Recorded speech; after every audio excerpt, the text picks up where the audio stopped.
Hi, everyone. Welcome back to the podcast. Today, I'm joined by Miss Jayashree, who is an aide, autism advocate, and a lifelong learner whose background spans through engineering, psychology, behavioral analysis, and special education. Through both her professional work and her personal experiences, she's developed a deep understanding of neurodiversity and the many ways that different minds learn and thrive. So, today we're going to explore neurodiversity and education and lived experience further she can teach us more about supporting every learner. So thank you so much for joining me today. Thank you, Shania, for having me. Okay, so before we dive into neurodiversity, can you tell us a little bit about your background and what first drew you to special education? Um, Fundamentally, it's my older son, who has special needs. He was diagnosed when he was 2.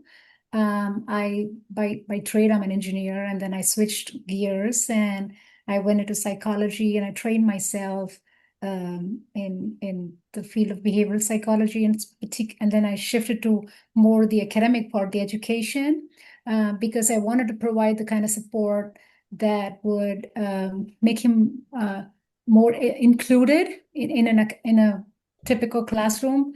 Um, I, I I was a shadow in his class, and then attended a couple of training programs. I helped other parents, and then it just grew from there. That's really interesting. Thank you for sharing. And you've worked like with your son like as an aide and also like you're a parent of a neurodivergent um kids. So how have these experiences like shaped your perspective on neurodiversity? Um, I think the biggest lesson I have learned, I should say, working and living with a neurodivergent person, is that you know they're just like us. It's just the same. It's just that when you speak Spanish, right, to somebody, you learn the language, isn't it? So it's just that you have to understand the language of neurodivergent people. They're not just like different people. They're just like you and me. It's just that they process the environment a little bit more deeply, I would say. We could say different. I like to use the word deeply. Mm-hmm. So to understand their perspective, we you just have to get in their shoes. So that's kind of how I see it. Yeah, I like that. And you also mentioned that you have a background in like behavior analysis and you like furthered your interest in that. Mhm. So um what have neurodivergent individuals taught you about like human behavior that is something that has surprised you or something that different than you previously thought? Oh, that's a good question. Um, when I first learned about behavior psychology, we call it the ABCs. Not maybe you're familiar with it. It's called the antecedent, behavior, and consequence. And every behavior, has a consequence. It's reinforcing the behavior. And when I was seeing children with autism, just to give you a little heads up, have something called stimming. Mhm. It's a self-regulatory behavior that they do just to cope with the environment. It's almost like, some people twirl their hair or some people bite their nails. They just kind of do something like that to just to feel comfortable in an environment or a situation that could be somewhat stressful, right? So Mhm. this is called stimming. And when I try to analyze that based on the ABCs, um, it wasn't very different from what everybody else does. It's Yeah. just coping with the situation and or sometimes like now when my son was a child, it was not very, it was different, but now he's an adult and he takes college classes and sometimes classes can be stressful. There's exams, there's tests, and what we just pace, you and I would probably pace, or we would just be like, oh my gosh, am I gonna ace this or am I gonna blow it, right? So they just deal with that in a different way, but then it's just the behavior is different, but the purpose is the same. And that was what really surprised me. And just, you know, then it was not very hard to go and deal with it. Yeah, that's really interesting. And You mentioned like talking about your kid who is in college now, right? So sometimes maybe like you've experienced this. I know you mentioned you homeschooled your children, but also sent them to public school. Yeah. And I know that a lot of like in public school or like in private schools, even a lot of like a student's success is determined by like only like solely their grades on like their report card. Like, is it an A, a B, a C, or a D? Yeah. So, what are some other measures of successes that you think that schools should like often overlook, but they should consider? And what are some successes that you've learned to celebrate with your experience? Oh, nice. I like your questions. So, I think the most important thing that, and I would just say this as an umbrella term, not just for, neurodivergent population, but for like all people, I think, is to have self-advocacy, right? Self-advocacy is really important. I mean, whether you have a disability or just, I just need more time. I have things going on in my life.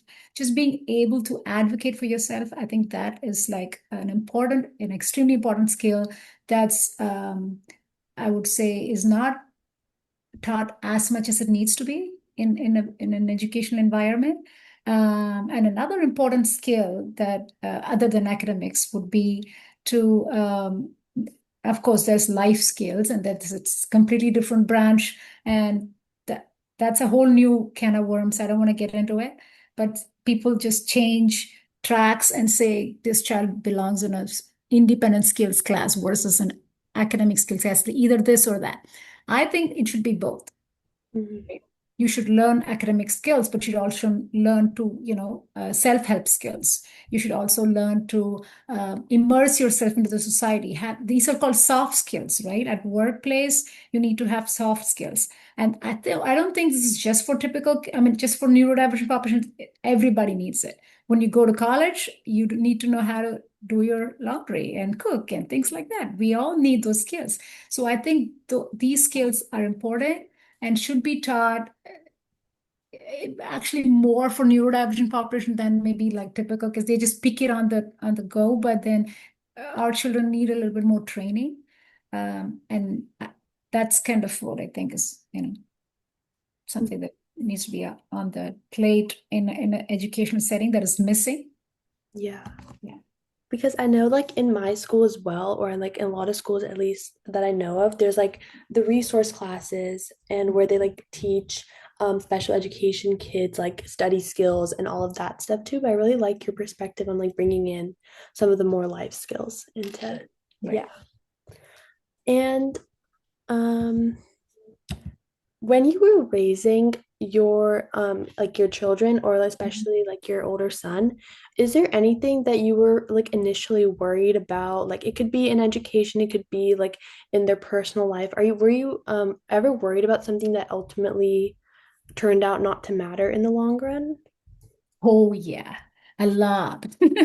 Actually, we are part of a nonprofit group, where we mentor other young parents for special needs children. We volunteer, we provide resources, we provide social inclusion opportunities.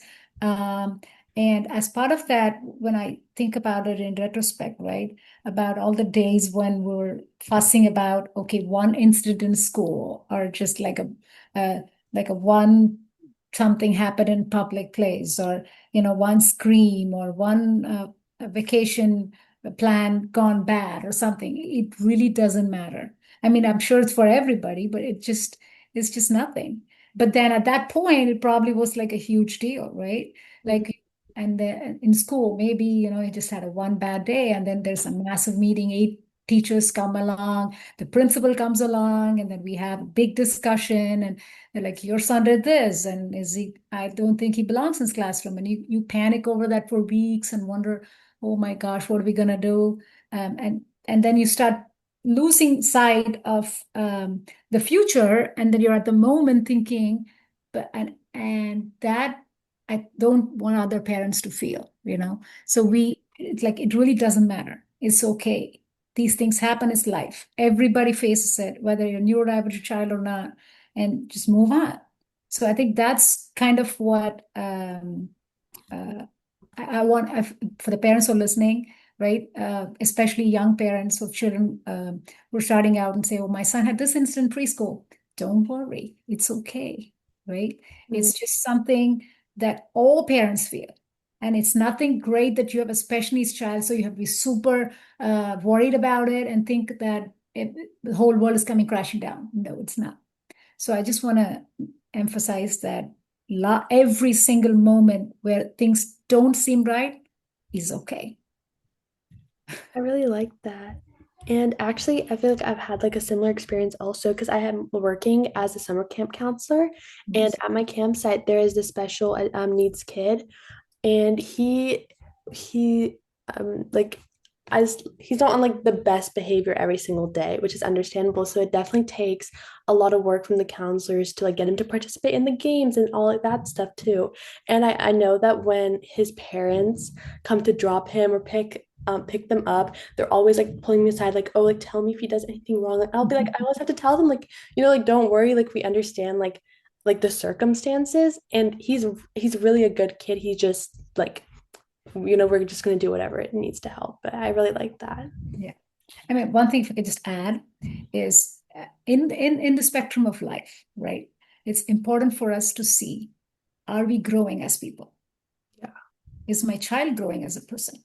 So when you have a hard moment, I mean, you just want to look at it and think, is what's the good that's coming out of this? Okay, my son is included. He's going to, or a daughter, right? They're going to a camp. They're enjoying it. They have some roadblocks, but they're still growing. They're still participating. They're still becoming somebody.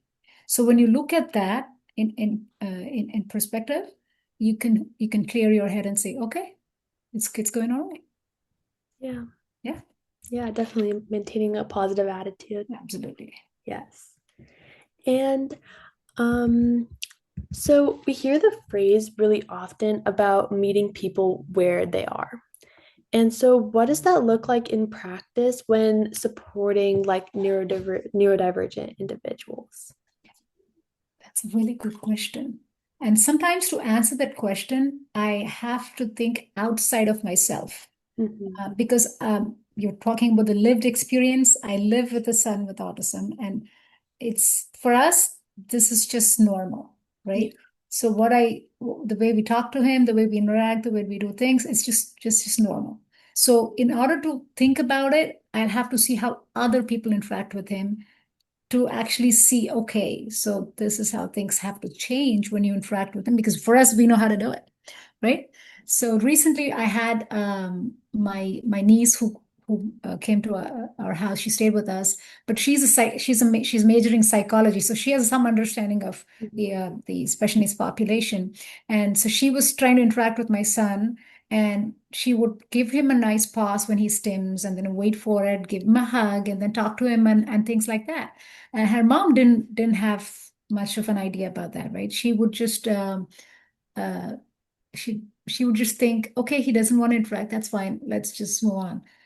So there's that fine line that it depends on the person and their knowledge and their background. Like you seem to understand when you're working in your camp.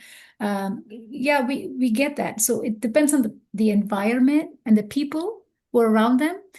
That answer would change. You know Mhm. what I mean? Yeah. Did I answer your question? I don't know if I did. Yes, yes, you Yes, did. okay. And speaking like when we were talking about, we talked about how neurodivergent individuals could experience some more challenges in Mhm. like different sets of environments.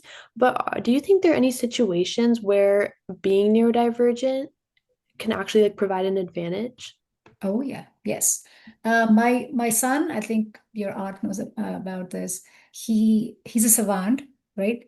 And I wouldn't say every child with autism is a savant or every child with autism can do what my son can do, but I've seen a lot of children, and everybody has their own talent. It's almost like in our culture, in our Asian culture, we say, when God closes one door, he opens another, or something like that. Mhm. So he's a musician, he's an artist, he's got pockets of skills that just kind of seem, he's hyperlexic, which means that for people who don't know what that is, he was able to read like books when he was 2, 3 years old. Mm. So these are some things that just come with the package, like Yeah. good. I mean, they're all good, right? They come with a package. I guess when you tune out your environment, you tune in and you pick other skills, you get other cues. So yeah, there are a lot of skills that I know other children who are drummers, who are phenomenal chefs, writers, a lot of skills. Yeah, we see a lot of skills. Yeah, definitely. And like as a parent, how do you think that other parents can help their children like build confidence in themselves to make them realize that like you were talking about how they have all these great like abilities, these great skills like reading, writing, art. So how Mhm. do you think parents can help their children build confidence and kind of like diminish where like how much they constantly like compare themselves to others? Um, I think I think having the network of people who are supporting them and who constantly encouraging them, that is the golden ticket, right? So, because I can't tell you for sure that no matter how you prepare your when you prepare your child, he's good and he can just go out and do whatever he wants, and people can tease him or bully him, and it'll be okay. Um, Mhm. that those things can still happen. Okay, Yeah. it has happened to my son, it can happen to other children, it can happen. But when you have that support network who's there for you and who's done all the coaching, your life coach has said these things happen in life. People do look at you differently. Some might be nice, some might not be nice. And you kind of uh, groom them, right, to be more resilient to the challenges, right? um, they can tackle, or I hope and I think that they will tackle future challenges. That just brings it back to the self advocacy part, right? And self definition. And when they feel that they're good, purposeful human beings who can make meaningful contributions, and there are people rooting for them, and they can be somebody. When they have that self confidence, right? They can handle. They can handle whatever life brings. Yeah, Yeah. I definitely agree. That's really nice. Yeah. And I think I just wanted to kind of move directions into, you said you were experiencing like psychology and behavior analysis. Right. Yeah. So are there any like either recent or not recent like neuroscience or psychology findings about like neurodivergence that you think need more like public attention? Any research or anything like that? Um, well, the biggest thing that I like is the therapeutic value, right? Mm, It's we could keep looking into diagnostic markers, and it's just good. I mean, you can give early intervention. Then again, it circles back to therapy, right? mhm, So the one thing that I might share is the BDNF, right? The neuroplasticity. That is, the brain has the capacity to learn and grow. Even when you're 60 or 70 years old, if it's applicable for the rest of us, it's applicable for neurodivergent population, true. So that neuroplasticity means that everybody has the capacity to learn and grow with therapy and with a proper support system.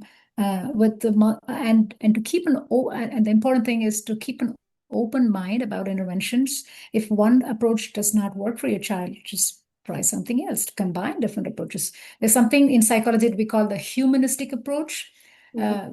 which is combining multiple multimodal practices, like whether it's behavior intervention or cognitive behavior therapy, or this whole bunch of other things. Yeah, just trying to put them all um, and see which works for us, and grow with that thought process, right? That's kind of what I think is um, one way to take it.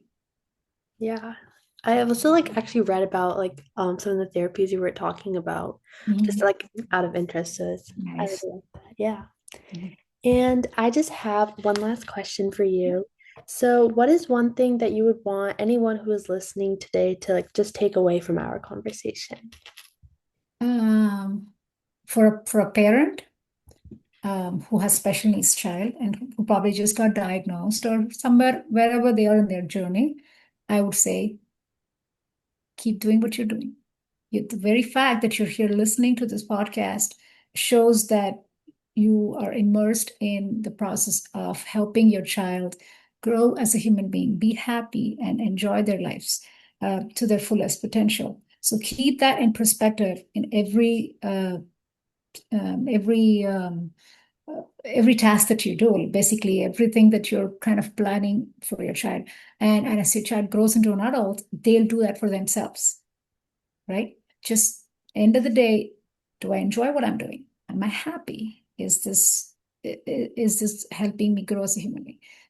I'm just circling back to the growth, but that's probably pivotal to everything. Mhm. So that's what I would say to a parent.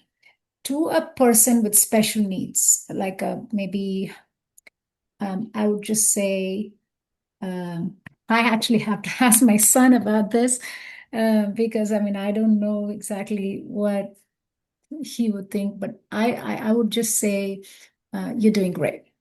You're doing awesome. Um, because it's not easy to have a whole 1,000 people talking in your head, and also to process what your mom and dad are saying, your teachers are saying, friends are saying, because we don't have the 1,000 people in our head, right? Um, so I think they're just doing a phenomenal job, and whatever uh, way life carries them, I'm there for them. Just I root for them and I support them. That's and for everybody else who's watching, thank you, because just listening to us and and our perspectives makes all the difference, because that just means that you want to be part of our community and you want to allow us to speak about our children and our families, and you want to provide that support system and that environment that fosters the growth of our children. So I think that that's kind of where we need to go for the future, so that our children have a much more flourishing environment where they can grow. Thank you so much. This was a really, really nice conversation. I really enjoyed it too. Thank you, Shania. Thank you for the opportunity. Thank you so much.